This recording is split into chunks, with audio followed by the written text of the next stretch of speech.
Akkam jirtu barattoota kun Horror Kids Tutorialidha. Chaanaalii barattoota elementarii jiraniif keessumaa addatti barattoota qormaata ministirii fudhataniif chaanaalii banameedha. Hiriyoota keessaniif qooduun akkasuma laayikii fi sabskiraayib gochuun akka nu bukkee dhaabbattan isin gaafanna. Kun herrega kutaa 8 boqonnaa tokkodha. Boqonnaa tokko irratti lakkoofsa raashinaalii jedhama mata dureen isaa. Lakkoofsi raashinaalii maal akka ta'e hin baranna jechuudha. Yaadrimee lakkoofsota raashinaalii mata duree kana jalatti tuuta lakkoofsota lakkaawwii, tuuta lakkoofsota hundaa fi tuuta lakkoofsota intiijarii irra deebitee erga ilaalteen booda hiika tuuta lakkoofsota raashinaalii ni kennita. Kana kutaa 7tti akkuma barataa turtanidha. Akkasuma lakkoofsota raashinaalii tartiibessuu fi sarara lakkoofsota irratti akkamitti akka agarsiifamu mata duree kana keessatti ni ilaalta jedha. Kana bal'inaan ni baranna. Lakkoofsi bifa paa irra qaa elementii zaa fi qaan miti walqixa zeerootiin barreeffamuu danda'u lakkoofsa raashinaalii jedhama. Lakkoofsa raashinaalii jechuun bifa paa irra qaa yookiin bifa firaakshiniidhaan akka kanatti paa irra qaa jedhee barreeffameera taanaan paa fi qaan immoo intiijaroota yoo ta'an, miseensa intiijarootaa yoo ta'an, qaan immoo zeeroo miti taanaan, inni jalaa kun zeeroo miti taanaan akka kanatti kan barreeffamu lakkoofsa raashinaalii jechuu dandeenya jechuudha. Lakkoofsi raashinaalii bifa firaakshinii ta'een barreeffame waamsisaan isaa zeeroo ta'uu kan hin dandeenyedha jechuudha. Tuutni lakkoofsota kanaa akka miseensaatti qabate immoo tuuta lakkoofsota raashinaalii jedhama. Tuutni lakkoofsota akka kanaa fakkeenyaaf 1 irra 2, 3 irra 4 jedhee 5 irra 6 akka kana jedhee yoo of keessatti kan qabate ta'e tuutni kun tuuta lakkoofsa raashinaalii jedhama jechuudha. Tuutni kun qubee qaatiin bakka buufama. Kanaafuu yoo barreeffamu tuutni lakkoofsa raashinaalii kun qaatiin bakka buufama. Qubee qaatiin bakka buufama. Qaan walqixa jedhee akka kanatti akkasitti kaa'etti paa irra qaa jedhee paa qaan elementoota yookiin miseensota zaa fi qaan immoo miti walqixa zeeroo taatan akka kanatti barreeffamaa jechuudha. Lakkoofsi raashinaalii paan waamamaa yoo jedhamu qaan immoo waamsisaa jedhama. Inni irra keessaa waamamaa inni jala waamsisaadha jechuudha. Inni jala immoo zeeroo ta'uu hin danda'u. Akka kanaan barreeffama. Paa irra qaa keessatti qaan yookiin waamsisaan zeeroo ta'uu hin danda'u. Qaan kun zeeroo ta'uu hin danda'u, waamsisaadha jechuudha qaan kun. Kanaafuu kun zeeroo ta'uu hin danda'u. Sababni isaa qaan zeeroo yoo ta'e lakkoofsichi hiika hin qabaatu. Fakkeenyaaf 5 irra 0, negatiiva 7 irra 0, 22 irra 0 hiika hin qaban. Jalli isaanii waamsisaan isaanii zeeroo ta'eera taanaan lakkoofsi kun hiika qabaachuu hin danda'u jechuudha. Kanaafuu waamsisaan isaa zeeroo ta'uu hin danda'u. Fakkeenya tokko 10 irra 22, 245 irra 398, 800 irra 500, 909, negatiiva 58 irra 68, negatiiva 18 irra 33, 333, 715 fi kan kana fakkaatan miseensota tuuta lakkoofsa raashinaaliiti. Lakkoofsi raashinaalii jiruu fi jireenya guyyaa guyyaa keessatti faayidaa hedduu qabaa jira. Lakkoofsa kana yoo ilaallu 10 irra 22 firaakshinidha. Raashinaaliidha jechuudha. Firaakshiniitiin barraa'eera taanaan. Warri kunis firaakshiniidha. Raashinaalidha jechuudha lakkoofsi isaanii. Kana 909 yeroo ilaaltan immoo 909 jedhee jira. 909 raashinaalidha. Maaliif yeroo jennu irra tokko utuu goone lakkoofsi kun 909 irra tokko yoo ta'e 909 wajjin walqixadha jechuudha. 909 irra tokkoon immoo firaakshiniidha. Kanaafiyyuu lamman isaa yoo walqixa waan ta'eef akka kanatti yoo barraa'e 715 yoo ilaaltan isa negatiiva ta'e kanas yoo ilaaltan akka kanatti barraa'eera taanaan lakkoofsi kun lakkoofsa raashinaalidha jechuu dandeenya jechuudha. Fakkeenya 2 obbo Tolaan ijoollee qaban 5f dabtara walqixa bituu barbaade. Bittaa dabtaraa kanaaf qarshii 92 yoo baase baasiin tokkoon ijoollee isaatiif baase qarshiin hammam ta'a? Dabtara ijoollee 5 qaba. Ijoollee 5 qabu sanaaf dabtara hamma walqixa ta'e bituu barbaade. Bittaa kanaaf immoo dabtara kana bituudhaaf qarshii 92 baase. Baasiin tokkoon tokko ijoollee isaatiif baase meeqadha jedha.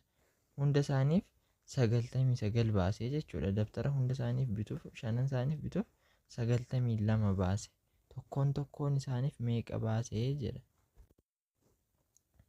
Gaaffii kana furuuf jalqaba gaaffiin kun maal akka inni barbaade hubachuu qabna. Maal barbaade? Qarshii 92 ba'e kana ijoolleen shanan isaaniif dabtara ittiin bite kana qarshii meeqa meeqa baase tokko tokko isaaniitti jedha jechuudha. Erga hubanneen booda kennamaa keenya baafanna. Kennamaa jechuun dabtara ijoollee 5 qaba. Waliigalatti ijoolleen meeqa qaba? Ijoollee 5 qaba. Kan biraan immoo baasii meeqa baase? Qarshii 92 baase. Qarshii 92 baase. Kanaafuu jalqaba maal goona? Ijoollee shanan kanaaf dabtara meeqaan akka bite hin beeknu. Qarshiin waliigala hunda isaaniif bite immoo beekna. Jalqaba maal goona kana jijjiiramaatiin bakka buufachuu qabna. 5 jenneerra baay'inni ijoollee 5 erga ta'anii shanan isaaniif fakkeenyaaf as xaayoo buufanne 5 xaayoo jenne 5 baay'ina ijoolleedha. Xaan immoo jijjiiramaadha. Jijjiiramaa kana maaliif bakka buufanne? Jijjiiramaan qarshii dabtarichaa qarshii inni barata ijoollee tokko tokko isaaf baase xaa'aatiin bakka buufannaa jechuudha. 5 xaa'aa wal qixa meeqadha? Qarshii meeqa baase walumaa galatti? 92dha jechuudha. Qarshii 92 baase. 5 xaa'aa wal qixa 92. 5 baay'ina ijoolleedha. 92 qarshii waliigala inni baasedha. Xaan immoo jijjiiramaa kan bakka buufanne tokko tokko isaaniif meeqa akka baase baruudhaaf jalqaba 5 xaa'aa godhanne. Erga 5 xaa'aa godhannee booda maal goona amma? Lamaan isaanii lakkoofsi kun yoo ilaalle 5dha. 5 kana xaa'aa kana qofaatti hambifachuu barbaanne amma nuni. Xaa'aa kana qofaatti hambifachuudhaaf maal goona? 5 kana tokkorra 5dhaan baay'isna. Tokkorra 5dhaan yoo baay'isnu maal ta'a? 5 kun isa kanaan bada. Maaliif? 5 hiruu 5 ta'a jechuudha. Yookiin immoo gabaabama isaatti karaa kana hin deemnu yoo jettan 5 xaa'aadha waan ta'eef 5 irra 5 gootu 92 irra 5 gootu jechuudha. 5 irra 5 5 badaa jechuudha. 5 hiruu 5 tokko waan ta'uuf. Kanaafuu xaa'aan qofaatti haftee asii 92 irra 5 ta'a jechuudha. Barataa tokkoof qarshii inni baase qarshii 92 irra 5dha jechuudha. 92 irra 5 kun immoo yoo hiramu meeqa dhufa? Yoo hirru 92 irra 5 18.4 ta'a jechuudha. Akka kanatti hojjechuu dandeenya jechuudha. Asirratti yoo barbaaddan karaa isinii galiin hojjechuu dandeessu. Asirratti 1.5 5dhaan baay'ise 1/5 baay'isu 5 xaa'aa wal qixa ta'a 92 irra 92 baay'isu 1/5 jedha. 5 kanaan yoo balleessinu xaa'aan qofaatti hafti. Xaa'aa wal qixa 92 92 baay'isu 92 92 irra 5 ta'a jechuudha. Akka kanaan karaa kanas hojjechuu dandeessu, karaa fuulduraas hojjechuu dandeessu. Lamaan isaanii tokkodha jechuudha. Deebii kana mirkaneeffachuuf immoo maal goona? Bakka xaa'aa kana isa deebii isa fidanne. Deebiin fidanne meeqadha? 92.5 yookiin 18.4 akka baay'isuudhaaf nu mijatuuf 92 irra 5 kana fayyadamna. 92 irra 5 kana bakka xaa'aa buufanna. Kana jechuun jalqaba maal ture? 5 xaa'aa. 5 xaa'aan wal qixa 92 ture. 5 xaa'aa kana iddoo xaa'aa meeqa buufanna? Baay'isuu jenne. Xaa'aa miti kun baay'isuudha yookiin akka kanatti ammattus gootanii as keessatti kaawwachuu dandeessu. 5 baay'isuu 92 irra 5 goona wal qixa 92dha jechuudha. Amma kana yoo baay'isnu 92 wajjin wal qixa nuu dhufuu qaba. Kanaafiyyuu 5 inni kun 5 isa jalaa kanaan nu bada. Maaliif? 5 hiruu 5 tokkodha waan ta'eef. Amma 92 ta'a. 92 wajjin wal qixadha. Deebiin keenya sirriidha jechuudha. Fakkeenya armaan olii keessatti deebiin argame Fakkeenya armaan olii keessatti deebiin argame 92 irra 5dha. 92 irra 5dha. Lakkoofsi kun immoo tuuta lakkoofsota lakkaawwiiti. Tuuta lakkoofsa hundaa fi tuuta lakkoofsa intijarii keessas hin jiru. Tuuta lakkoofsa lakkaawwii keessas hin jiru. Tuuta lakkoofsa hundaa fi tuuta lakkoofsa intijarii keessa hin jiru. Lakkoofsa kana yeroo ilaallu jechuudha.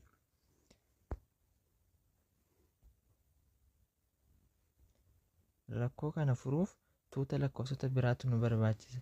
Innis tuuta lakkoofsa raashinaaliiti. Tuuta lakkoofsa raashinaalii yeroo jennu firaakshiniitiin kan barraa'edha jechuudha. Lakkoofsa kana gaafa ilaallu intijariis miti, lakkoofsa lakkaawwiis miti, lakkoofsa hundaas miti. Kanaafiyyuu maaldha? Lakkoofsa raashinaaliidha. Lakkoofsi raashinaaliin bifa firaakshiniitiin kan barraa'edha jechuudha. Bifa firaakshiniitiin barraa'a. 92 irra 5 gaafa ilaallus bifa firaakshiniitiin ta'eera. Kanaafiyyuu lakkoofsi kun lakkoofsa raashinaaliiti jechuudha. 92 irra 5 miseensa tuuta lakkoofsa raashinaaliiti jechuudha. Kanaafiyyuu lakkoofsonni raashinaalii jiruuf jireenya keenya keessatti faayidaa guddaa akka qabu gaaffiin kun nutti agarsiisuu danda'a jechuudha. Hubadhu. Yoo mallattoon waamamaa fi waamsisaa lakkoofsa raashinaalii wal fakkaatan lakkoofsa raashinaalii poozitiivii jedhama. Yoo waamamaa fi waamsisaan lakkoofsa raashinaalii wal fakkaatan lakkoofsa raashinaalii poozitiivii jennaa jechuudha. Maal jechuudha kuni? Lakkoofsi waamamaaf waamsisaa wal fakkaata yeroo jedhu fakkeenyaaf 2 irra 2 inni jalaa fi inni irra keessaa wal fakkaata. Akka kana jechuusaa miti. Kan inni jedhu poozitiivii fi negatiivii ta'uusaadha jechuudha. Poozitiivii fi negatiivii ta'uusaa. Amma fakkeenyaaf gaaffii kana yoo ilaallu fakkeenya kana asitti 122 irra 245 jedha. Lamaan isaaniiyyuu poozitiiviidha. Inni 120 lama irra 122 ta'uu jechuu miti. Waamamaaf waamsisaan lakkoofsa raashinaalii wal fakkaataa kan inni jedhe. Poozitiivii fi negatiivii ta'uu isaaniidha. Lakkoofsota kana gaafa ilaaltan hundi isaaniiyyuu poozitiiviidha jechuudha. Akka kanatti lakkoofsi kun poozitiiviidha. Kan biraan immoo asitti negatiiviidha. Lamaan isaanii warra gara dhumaa kanarra jiran yoo ilaaltan negatiiva 586 irra negatiiva 600 jedha. Lakkoofsa kana yoo ilaaltan lamaan isaanii negatiiviidha. Otoo inni irra keessaa poozitiivii yookiin inni jalaa poozitiivii ta'e lakkoofsa raashinaalii poozitiivii hin jedhamu. Amma garuu lamaan isaa negatiiviidha. Negatiiviin immoo negatiiviif gaafa hiramu poozitiivii ta'a. Kun isa kanaan badaa jechuudha. Kanaafiyyuu maal ta'e? Poozitiivii ta'a jechuudha lakkoofsichi deebi'e. Isa kanarrattis 3,459 irra 88,945 jedha. Lakkoofsa kana yoo ilaaltanii lamaan isaanii negatiiviidha. Lamaan isaanii poozitiivii ta'an raashinaalii poozitiivii jedhama. Lamaan isaanii immoo fakkeenyaaf negatiiva kanatu asii balleessanii raashinaalii negatiivii jedhama. Amma garuu lamaan isaanii negatiiviidha taanaan negatiiviin negatiiviitiin baduu danda'a jechuudha. Akkasiin poozitiiviitu nu hafaa jechuudha. Lakkoofsa kanatu nu hafa. Kanaafiyyuu lakkoofsi kun lakkoofsa raashinaalii poozitiivii jedhama jechuudha. Yoo mallattoon waamamaa fi waamsisaa lakkoofsa raashinaalii masaanuu walii ta'an lakkoofsa raashinaalii negatiivii jenna. Masaanuu jechuun faallaa jechuudha. Fakkeenyaaf lakkoofsa raashinaalii waamamaa fi waamsisaa masaanuu walii ta'an kan lakkoofsa kana ilaala. Negatiiva 13 irra 31, 105 irra negatiiva 71. Lakkoofsa kana hunda isaanii yeroo ilaaltan yookiin isarra keessaatu poozitiivii negatiiviidha yookiin isa jalaatu negatiiviidha. Lamaan isaanii negatiivii hin taane. Utuu negatiiviidha isaanii wal balleessu waan ta'eef amma tokkoon isaanii yookiin waamamaatu negatiiviidha yookiin waamsisaatu negatiiviidha. Kanaafiyyuu maal godha asitti inni irra keessaa negatiivii waan ta'eef lakkoofsi kun lakkoofsa raashinaalii negatiivii jedhama jechuudha. Maaliif? Waliif faallaa yookiin masaanuu waan ta'aniif poozitiivii fi negatiivii ta'uu isaanii. Lakkoofsi intijarii kamiyyuu lakkoofsa raashinaaliiti. Sababni isaa xaan elementii isaa yookiin miseensa isaa yoo ta'e xaan walqixa xaa irra tokko elementii raashinaalii waan ta'eef itti dabalamuu qaba. Kana jechuun akkan fakkeenya isa jalqabaa irratti isinitti agarsiisaa ture. Fakkeenyaaf lakkoofsa 9 yoo ilaalle 9 raashinaaliidha. Maaliif raashinaalii jenna? 9 jechuun 9 irra tokko wajjin wal qixa waan ta'eef, 9 hiruu tokkoon 9 waan ta'eef. Kanaafiyyuu lakkoofsi 9 kun asitti bifa firaashiniitiin taa'eera. Kanaafiyyuu lakkoofsi kun maal jedhama? Intiijeriidha. Garuu intiijerii haa ta'uyyuu malee raashinaaliidha jechuudha. Raashinaaliidha. Maaliif bifa firaashiniitiin taa'uu waan danda'uuf raashinaaliidha jechuudha bifa kanaan. Kanaafiyyuu lakkoofsi intiijerii kamiyyuu lakkoofsa raashinaaliiti jechuudha. Fakkeenya 4. Fakkeenya kanarratti lakkoofsonni 3 kennaman kun lakkoofsa intiijeriidha. Intiijerii haa ta'aniyyuu malee warra raashinaalii ta'anidha jechuudha. Intiijeriin kamiyyuu raashinaaliidha waan jenneef. Lakkoofsa raashinaalii negatiivii karaa 3tiin ilaaluu dandeenya. Isaanis tooftaa 3tiin barreessuu danda'u. Isa jalqabaa negatiiva paa irra qaa jedha. Negatiiva paa irra qaa jedha.